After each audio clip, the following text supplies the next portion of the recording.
Hi, I'm Amy. I'm Sebastian's mom. In his last blog post, Sebastian talked about the fire that we experienced recently, and he also mentioned that we had a pet emergency kit that got us through the first couple of days when we had to stay in a hotel. I thought that I would take this chance to talk a little bit more about that pet emergency kit, what I had in it, and maybe what I would do different next time. What I have is actually a bag that I got on my last trip to Blog Pause. It's a great big green bag that's just the perfect size. In it I have essentials that will get us through at least a couple of days. Ideally you should probably have enough to get you through 7 days in case of some kind of other tragedy or disaster. My thoughts were, when I first made up the pet emergency kit, that we would probably have to use it for severe weather or tornado, that sort of thing. I never thought that it would be a fire. Luckily, because it was a fire and it affected just a small area, we weren't in a situation where our whole town was wiped out or something like that. So we were able to go to PetSmart right away to get the things that we needed. But keep in mind that there are disasters that happen that are widespread, such as the tornado in Joplin last year, where you wouldn't have the ability to run to the store to get something that you would need. So it's a good idea to have enough stuff in your pet emergency kit to get you through 7 days.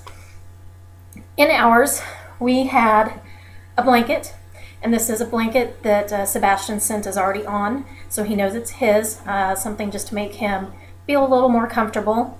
I used it to cover up the couch in the hotel room that we were in. That way, you know, not only was it comfortable for him, but it kept cat hair off the couch in the hotel. Next thing is Sebastian's food. I do have about a week's worth of food in here, and this is his actual food that he eats. This is not what I had in my pet emergency kit when the fire occurred. I wish I would have. Instead, I had purchased a small bag of cat food at Target, I believe it was. It's a great size and it was relatively cheap. However, I spent 2 days worrying about Sebastian and whether or not this food would upset his stomach, since it wasn't what he was used to. So, even though it was a great idea, great package, I'm not going to do it this time.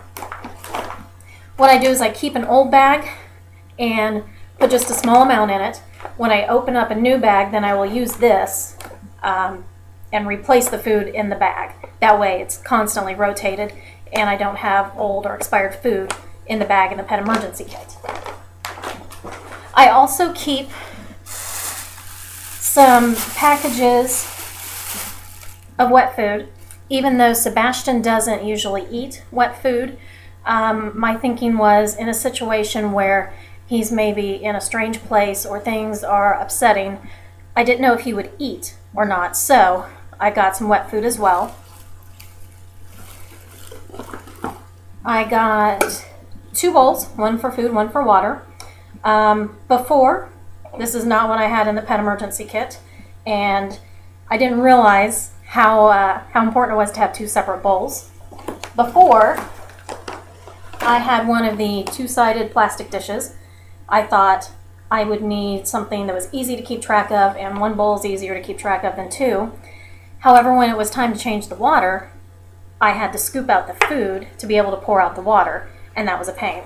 So, this time I got 2 of the melamine bowls.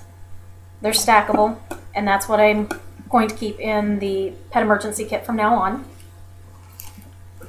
I also have a can cover, just in case I would have cans of food in there rather than the little packages that just rip open, so that if he doesn't eat an entire can of food, I've got a cover to put on it.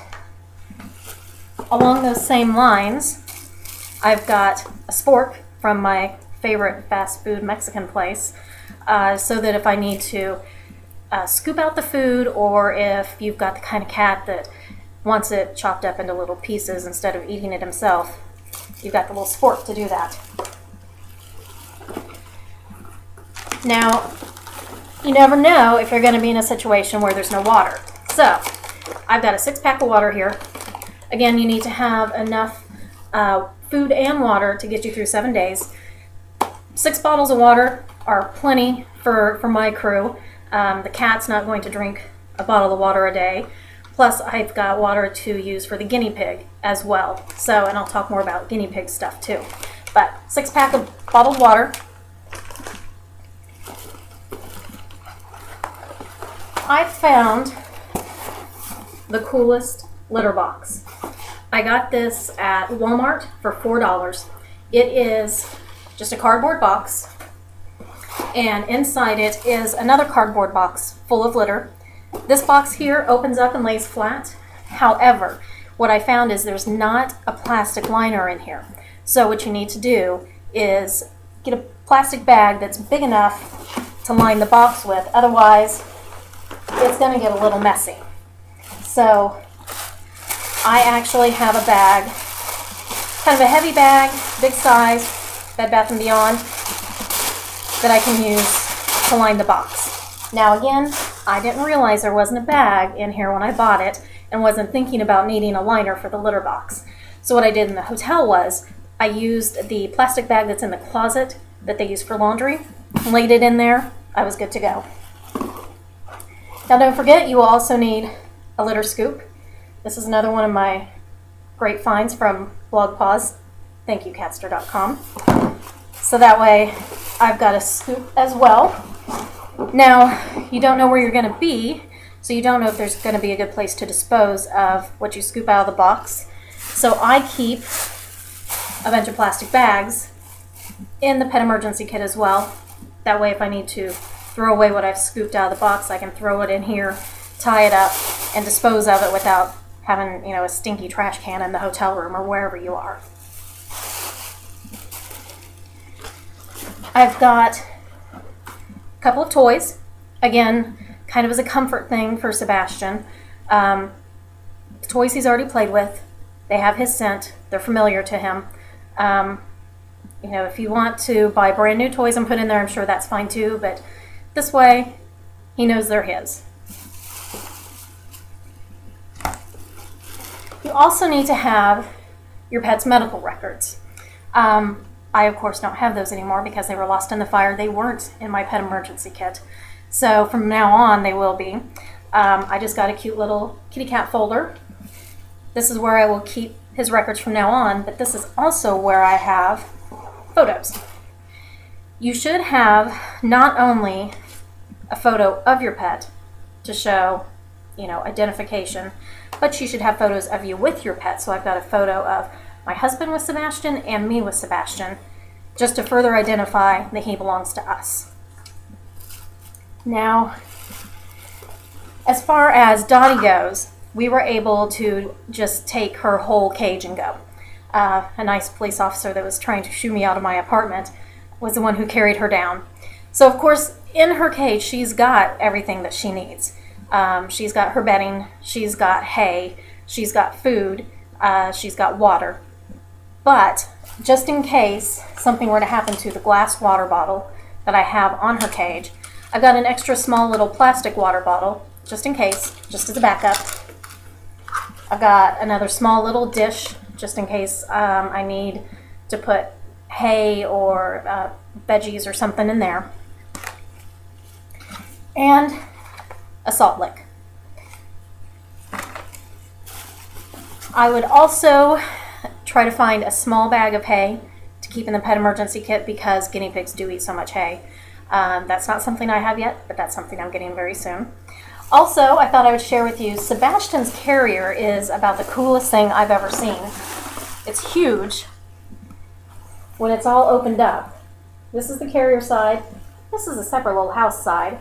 And this side folds all up into the carrier and zips closed so that it is a normal sized carrier. But then, when we got to the hotel, I was able to unzip it to its full size and Sebastian had a bare place to lay. Also, there are pockets on the carrier, and that is where I keep Sebastian's collar with his tags. No, he does not wear a collar. I can't get him to. I know he should, but I do keep the tags and the collar in here. I also keep a leash, just in case. A harness might be a good idea as well. And of course, Sebastian is microchipped. So again, pet emergency kit, very, very important to have. 2 weeks 2 weeks worth of food, 7 days worth of water, picture of your pet, picture of you with your pet, copies of any medical records, harness, tags, bowls, cat litter, scoop. If you don't have access to a neat little litter box like this, try an aluminum roasting pan. You can line it with plastic as well and fill it with litter. You can have a Ziploc bag full of litter that you can take along with you, and that can be your temporary litter box. If you have small animals, bedding, hay, and something for them to chew on, a salt lick, something like that. So I hope you don't ever have to use something like that, but let me tell you, I never thought I would have to either, and I was so grateful that I had it. It really helped us get through those couple of days, and I'm just lucky that not only did I have it, but I had time to grab it.